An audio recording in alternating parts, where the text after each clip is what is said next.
Hello everyone, welcome to जनित IAS. हम लोग लास्ट क्लास में मौलिक कर्तव्यों से रिलेटेड क्वेश्चंस डिस्कस किए थे। उसी से रिलेटेड कुछ और क्वेश्चंस को जो प्रीवियस ईयर पूछे गए हैं, आइए डिस्कस करते हैं। जैसे मौलिक कर्तव्यों के बारे में कौन सा कथन सही है? न्यायपालिका द्वारा लागू होते हैं, ये केवल संसद पर लागू होते हैं, नागरिकों पर लागू होते हैं, केवल राज्यपाल पर लागू होते हैं। आंसर क्या होगा कि ये केवल जो है नागरिकों पे लागू होते हैं। नेक्स्ट क्वेश्चन है, केवल नागरिकों पे, राज्य पे नहीं। राज्य पे नीति निर्देशक सिद्धांत लागू होते हैं। वैज्ञानिक दृष्टिकोण विकसित करना किस मौलिक कर्तव्य का हिस्सा है? तो वैज्ञानिक दृष्टिकोण विकसित करने की बात कहाँ की गई है? 51A के H पार्ट में ये कहा गया है कि हर नागरिक का कर्तव्य होगा कि वो वैज्ञानिक दृष्टिकोण, मानवतावाद और ज्ञानार्जन की भावना विकसित करे। देखिए, ध्यान रखिए कि आपको 11 के 11 मौलिक कर्तव्य याद रखना है।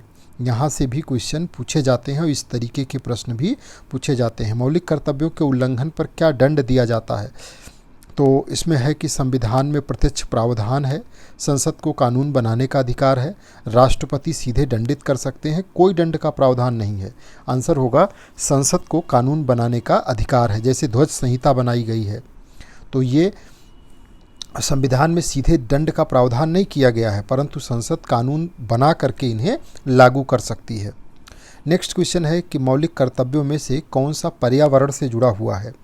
तो 51A का A पार्ट या G है या K है या फिर J है? G वाला पार्ट है जो पर्यावरण से जुड़ा हुआ है, ये याद रखिएगा। 51A का G पार्ट में नागरिकों का कर्तव्य निर्धारित किया गया है कि वो प्राकृतिक पर्यावरण की रक्षा करें और उसे सुधारें। 15 नंबर, मौलिक कर्तव्यों का उल्लेख निम्न में से किस संशोधन से पहले था ही नहीं?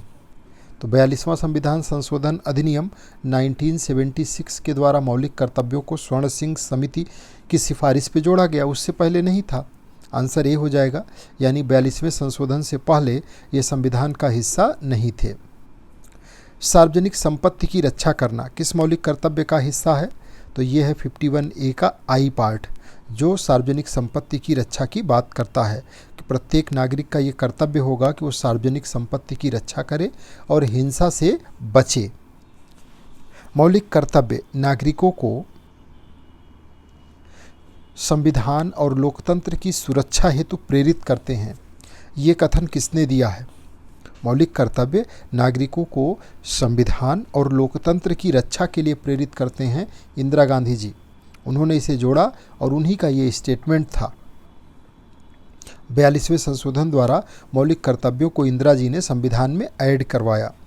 भारत में मौलिक कर्तव्य की सूची नागरिकों के लिए एक मार्गदर्शिका है, नागरिकों के लिए बाध्यकारी कानून है, सरकार के लिए है, राज्यपाल के लिए है। तो नागरिकों के लिए एक मार्गदर्शिका है कि किस तरीके से उन्हें अपने नैतिक और संवैधानिक मार्गदर्शन को हासिल करना है और नागरिकों के आचरण को कैसे कंट्रोल करना है। ये सारी चीज़ें यहाँ पर व्यवस्थित रूप में 11 मौलिक कर्तव्यों के अंतर्गत दी गई हैं। मौलिक कर्तव्य की अवधारणा जोड़ते समय संसद ने किस अनुच्छेद को संशोधित किया? 14, 32, आर्टिकल 368 या कोई नहीं? आंसर होगा 368। 368 क्या है? संसद जो है अधिकार प्राप्त करती है संविधान से संविधान में संशोधन का। तो इसी के तहत 42वां संविधान संशोधन करके भाग 4A ऐड किया गया और फिर आर्टिकल 51 ऐड करके उसमें 10 मौलिक कर्तव्यों को शुरुआत में जोड़ा गया था। बाद में 86वें संविधान संशोधन अधिनियम 2002 के द्वारा एक और मौलिक कर्तव्य जोड़ करके इसकी टोटल संख्या 11 कर दी गई। मौलिक कर्तव्यों का उल्लंघन करने वाले नागरिकों पर संसद कानून बना सकती है, राष्ट्रपति सीधे कार्यवाही कर सकते हैं, सर्वोच्च न्यायालय सीधे दंडित कर सकता है, या कोई प्रावधान नहीं है। तो मौलिक कर्तव्यों का उल्लंघन करने वाले नागरिकों पर संसद कानून बना सकती है। ठीक है, संसद के पास ये राइट है कि वो कानून बनाए और उस कानून बना करके उसे लागू कराए। जैसे पर्यावरण संरक्षण के लिए अधिनियम बन गया, ध्वज संहिता बन गई, और ये कानून बना करके इस तरीके की चीज़ों का इम्प्लीमेंटेशन सुनिश्चित कराया जाता है। ठीक, ये 20 क्वेश्चंस थे जो मौलिक कर्तव्यों से संबंधित थे, जो प्रीवियस ईयर में अलग अलग एग्जामों में पूछे गए हैं। इसकी हमने आपके साथ चर्चा किया और मौलिक कर्तव्यों को 1 से लेकर के 11 तक आपको पॉइंट वाइज किस में कौन सा लिखा गया है ये बिल्कुल क्लियर कट याद रखना है।